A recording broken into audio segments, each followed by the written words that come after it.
Hi guys, welcome to today's class.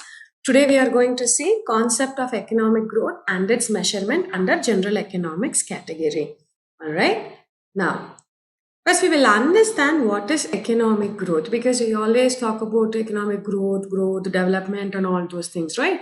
First, what it is actually. So it is nothing but increment in the production, increment in the production by an economy. That's it. All right. So here, how do we measure it is we always adjust for the inflation. Inflation, guys, when we talk about the increment in the production, we always talk about the valuation over there. Correct. Say, for example, last year I manufactured, say, 100 units. So the value of that 100 unit is, say, each unit is 1 rupee. So it is 100 rupees. All right. Now, this year also, I manufactured 100. But because of that inflation, obviously there will be price inflation, right? Price rise and all those things. So now the price is, say, 2 rupees. Now it becomes 200. The value would become 200. Now, would you say, is it your real growth? Have you achieved something great? No. If you see over there, last year it's 100 and this year is 200. That is because of your inflation, not because of your actual production. Actual production remains same. So 100, this year also what? 100. Correct. So now what will you call then economic growth? It is nothing but increase in what? Inflation adjusted market value of goods and services produced by an economy over time. Whatever produced in that particular country or the particular nation, particular economy over the year, during the year. Say, for example, we'll talk about a year. Right, during that particular year, whatever you will manufacture or produce, both goods and services, their market value, but it is called as real GDP. All right, why is it is called real GDP? Means we have to adjust for what? We have to adjust for inflation over there. All right, so we have to adjust for which one? Inflation. That's why it is called, they are also defined as what? Inflation adjusted market value. Now, if you see here, statisticians conventionally measure such growth as what? Percent rate of increase in real GDP. That inflation adjusted market value is there. No, that is nothing but real GDP. We call that as GDP. Guys, GDP, we use that in national income measurement concepts. So you'll come to know what is GDP in that video. All right, GDP means, I'll give you a brief introduction. GDP means gross domestic product, the total value of the goods and services produced during a particular year in that nation, in that territory. In that territory, in the sense, suppose, say, for example, India. In India, during that particular year, total production of goods and services, the value of total production of goods and services, that is called as gross domestic product. All right. Now, here we are adjusting for what? Inflation. So then it is called as real GDP. Correct? So growth is usually calculated in what terms? Real terms. All right.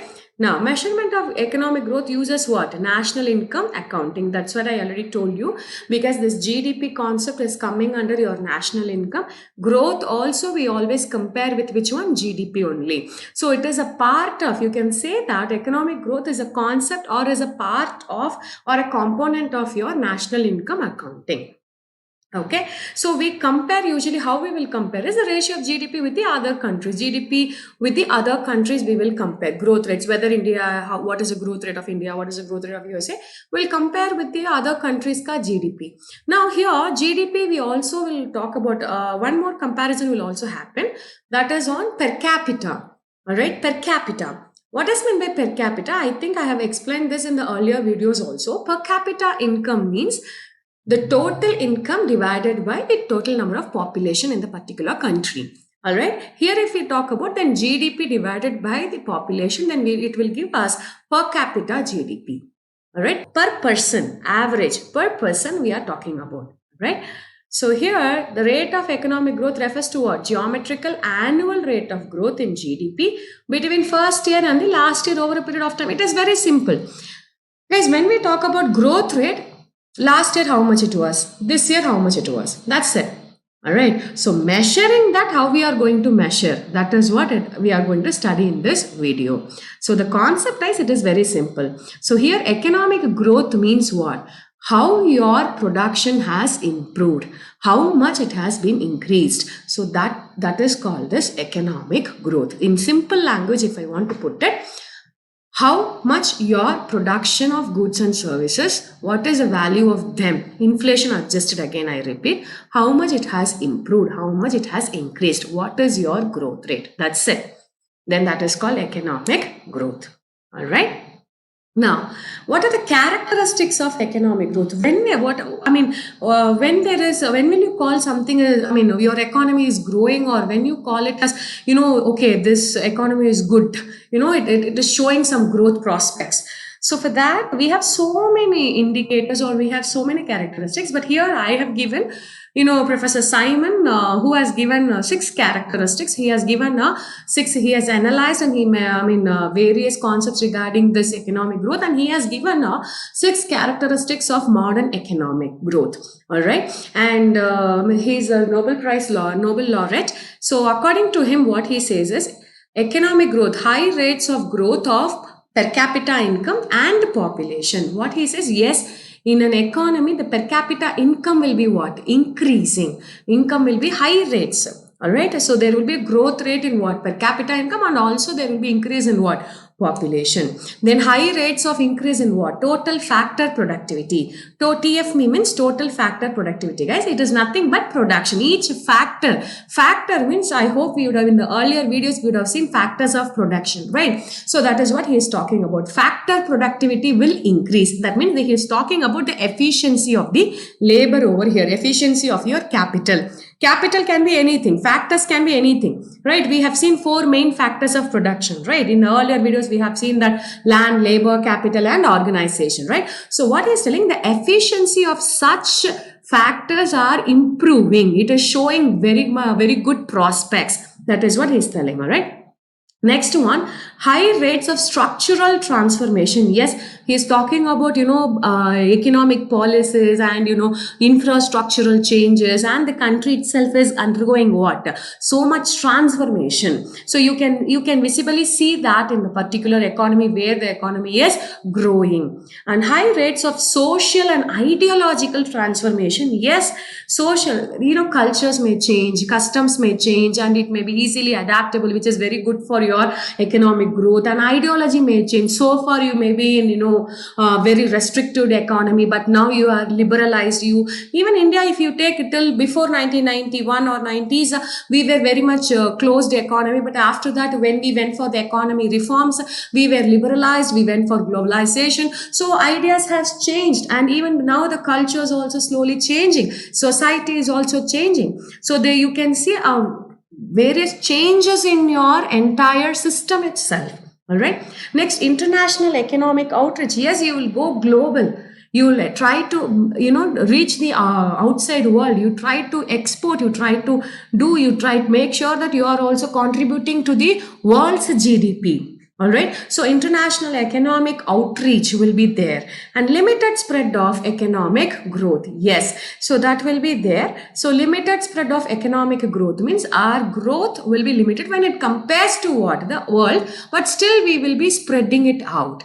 All right. So these are all the 6 characteristics of an modern economic growth. All right. Next, indicators. If we talk about, when will you call, or what are the indicators you can, by looking at them, yes, this particular economy is growing. Basically, looking on the GDP, we can say that if GDP is growing, if GDP is increasing, then you can say, yes, the economy is strong, it is growing, and they are very good at their fiscal conditions, and they are expanding. So many things that development is happening, and you can tell many good prospects are happening. All right, it is in the boom phase, or it is in expansion phase, you can say. When you say the GDP is reducing, or it is falling, or it is coming down, then you may say, okay, the economy is going to face what? A recession, or they are in some, depression stage, or it is contraction stage. The economy is slowing down. All right. Next, when the GDP remains the same, there is no change over year after year, it remains stable, or it remains the same, then which means the economy is at a stable position beyond which it is not going anything further, or it is not coming down. So we have to look on our conditions, we have to look on our policies, we have to look on our, whatever actions we have to take either to go forward. All right. So these are all the indicators by looking at which we can say whether our economy is growing or economy is coming down or is it recession or booming or all those things. Now we are talking about theories, various theories of economic growth. All right.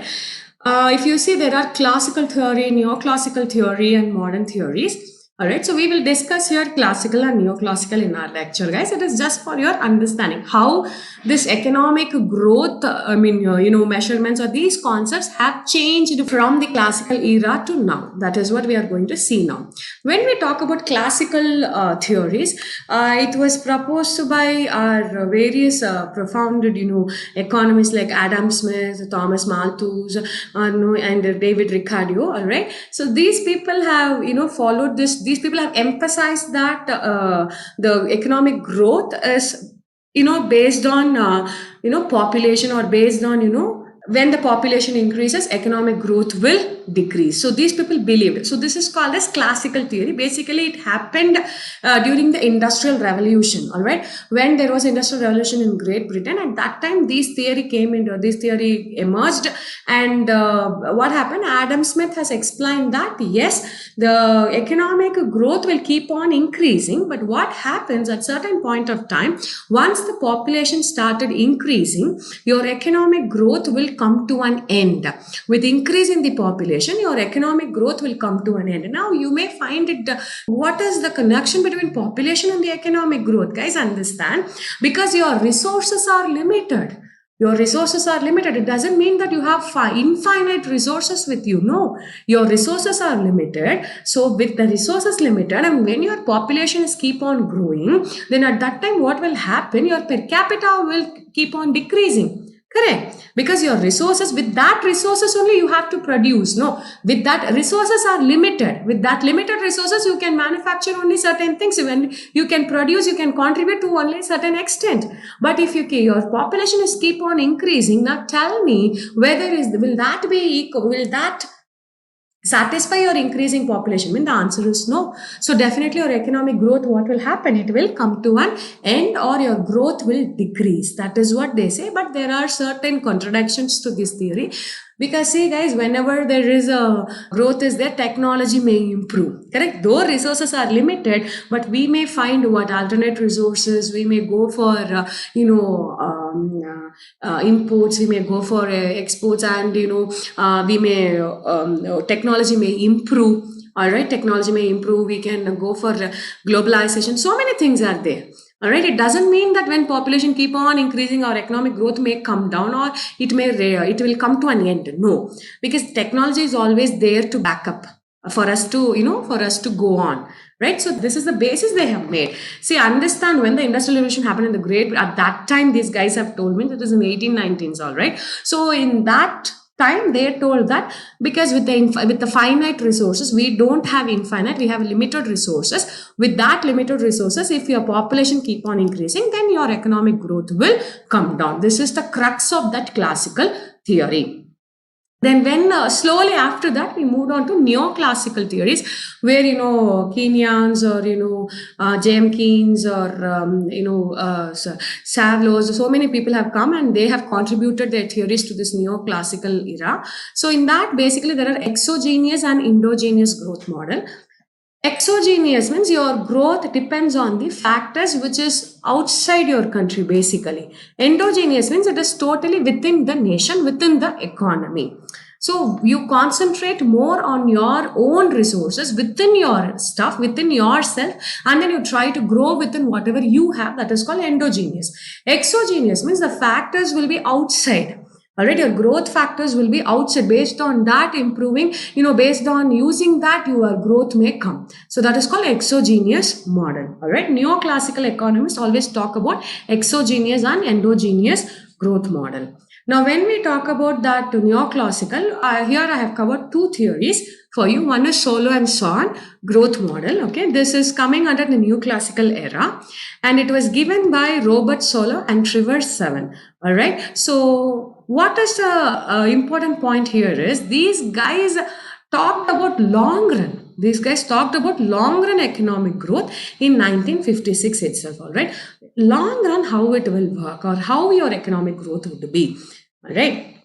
So this is the popular, theory. This is one of the popularest theory of neoclassical growth models. All right. Now, it is also called a slow sovereign growth model. Here, the main emphasis is on what? Three things: labor, capital, technology. That's it. So what here they are talking about is your economic model of growth that outlines what? How a steady economic growth rate results when three economic forces come into play. So what are the three factors here? Labor, capital, and technology. That's it. Guys, if you talk about classical era, they never talked about any which factor. They said the resources are limited, population grows, so your economic growth will come down. But here what they are telling, I have three factors, which is the main factors. Based on that, my economic growth will be affected, whether it is growing or not. Based on these three things, I can say. So labor, capital, technology. All right. Now, what they are telling, when the economy has a limited resources of what? Capital and labor, because that is of limited resources, right? But contribution from technology to growth is what? Boundless. Boundless means what? Because technology is ever improving, ever changing. You don't have any restriction towards your technology. Correct. Any new things can happen, inventions can happen, discoveries can happen. Right. So what they are telling, agree that capital and labor is limited, but technology is what? Boundless. When my capital and labor is becoming limited, at that time, my technology will be a push up for me. It will push me forward. So my economic growth will be there. So that is what is told by whom? Robert and Trevor. All right. Now, what they are telling here again, we'll see.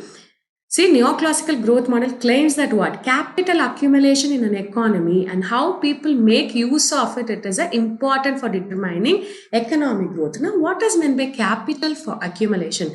Guys, here we are talking about what? Labor, capital and technology. See guys, capital, how will you get? Capital you will get only by the how people are able to save money and how the people are able to formulate the capital and how they are going to use that capital. Right, how effectively they are using that capital. Just keeping paisa in your money in your locker doesn't make any sense. But when you put into investment, when you invested or when you put into action, that money should grow, that money should help you to what? Earn money. So that is what they are talking about.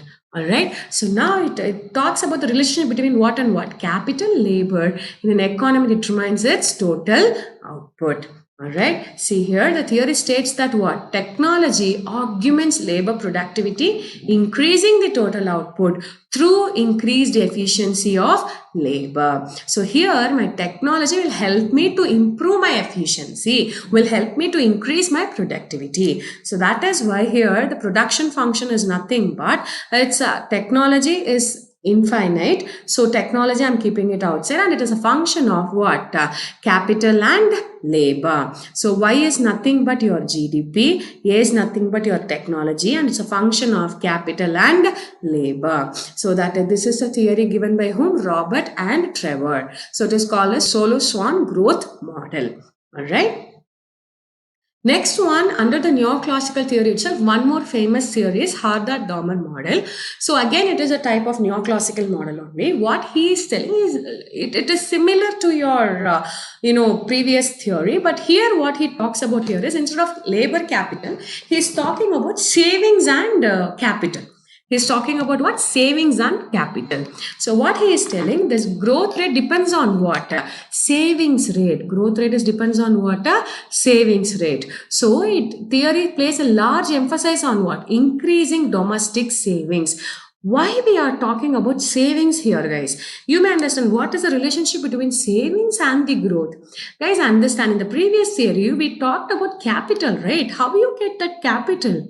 Where you will get that capital? It is nothing but a particular group ka saving is your capital, right?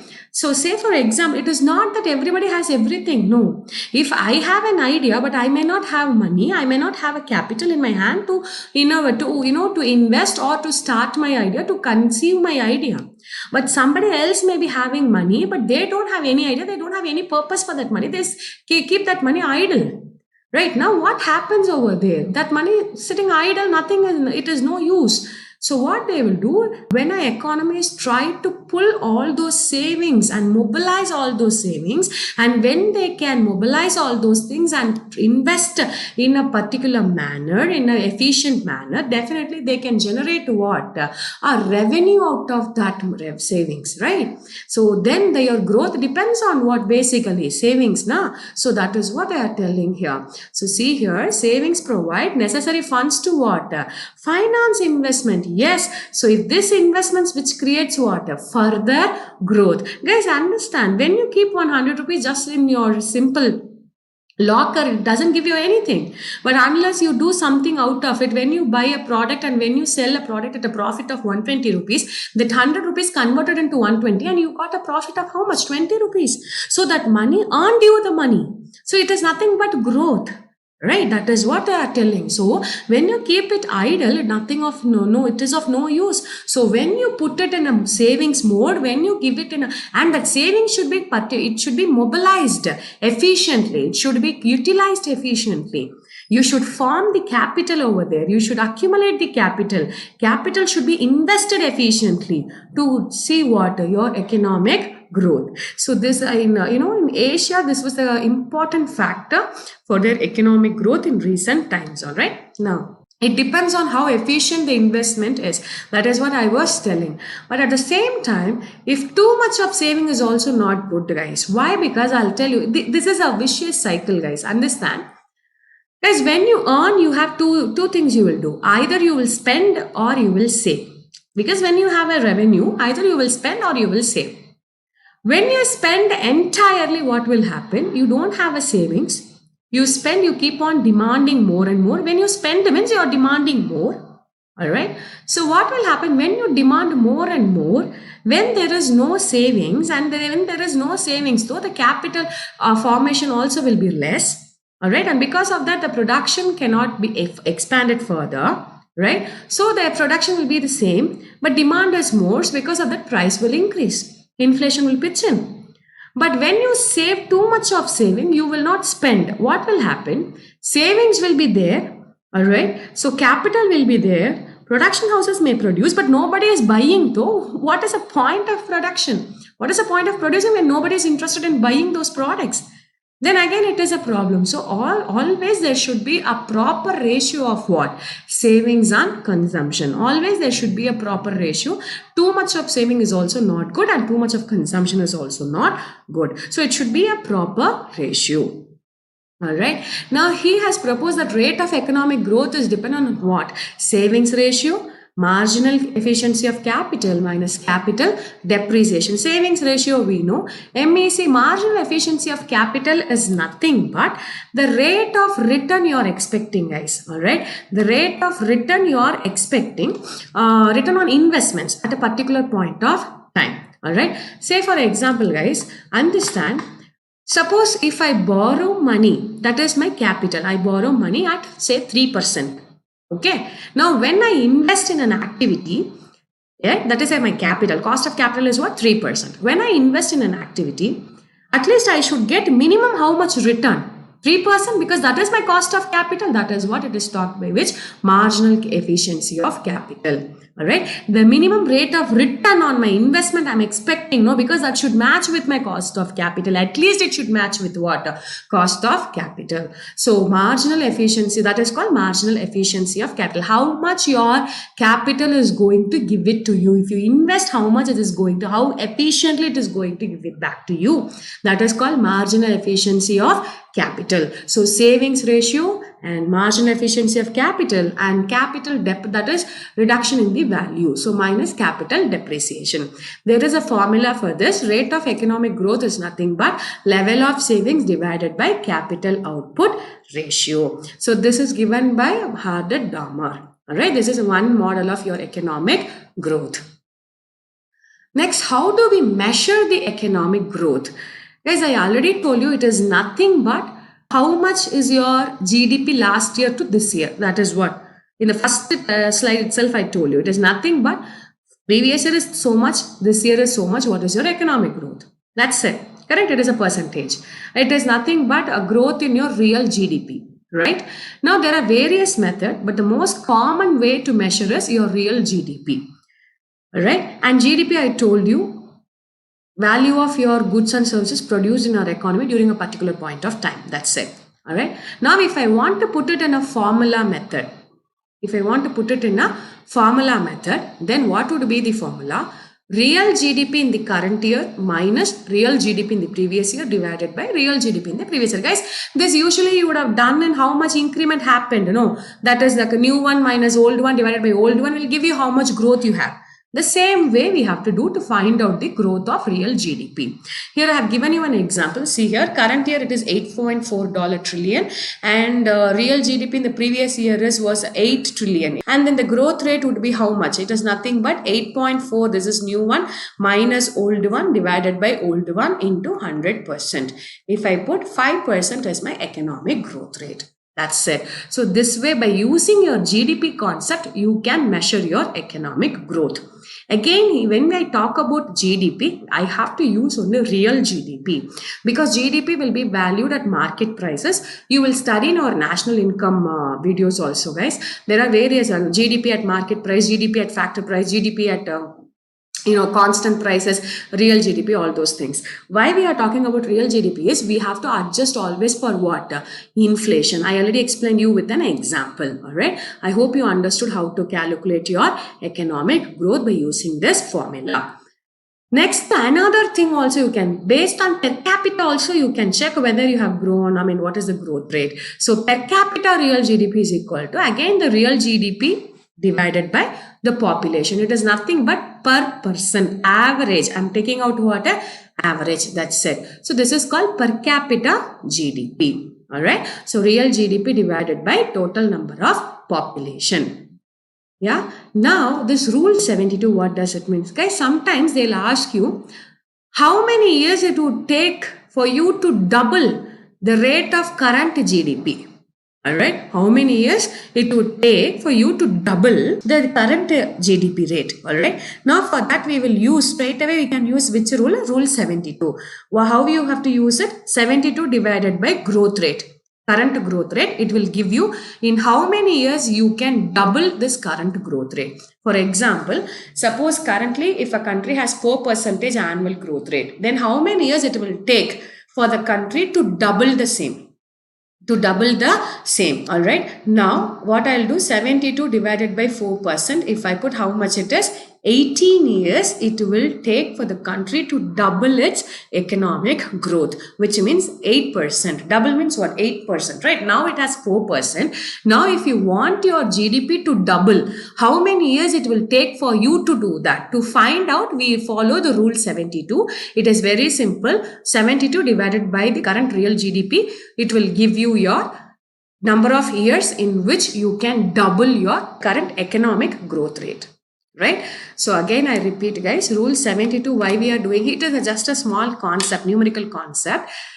Suppose now your growth rate is 4%. All right, your growth rate is what? 4%. Now they are asking you, now you have a GDP, you have some GDP, you wanted the GDP to double. All right. Now, how many years it will take for you to double your GDP? Now I have say in the previous example we had 8.4 trillion or 8 trillion, correct? So like that, suppose if it is 8 trillion and in that we have seen, I'll go with the previous example only, guys. Here, see here, current year the real GDP is 8.4 or say for 8.4, so the growth rate is what? 5%. Now 72 divided by 5 you do, then that will be the number of years it will take for a country to double that GDP. To double that, it will become 16.8. You are getting it? Alright, so that is called rule 72. So rule 72 where we will use is, when you want to double your GDP, how many years it will take for you to double your GDP, you can directly find out by using a formula 72 divided by the growth rate. Alright, it will give you the number of years in which you can double your GDP, real GDP. Alright, I hope you understood these concepts, guys. Thank you so much. Stay tuned to Hollywoods for more update. Thank you, guys.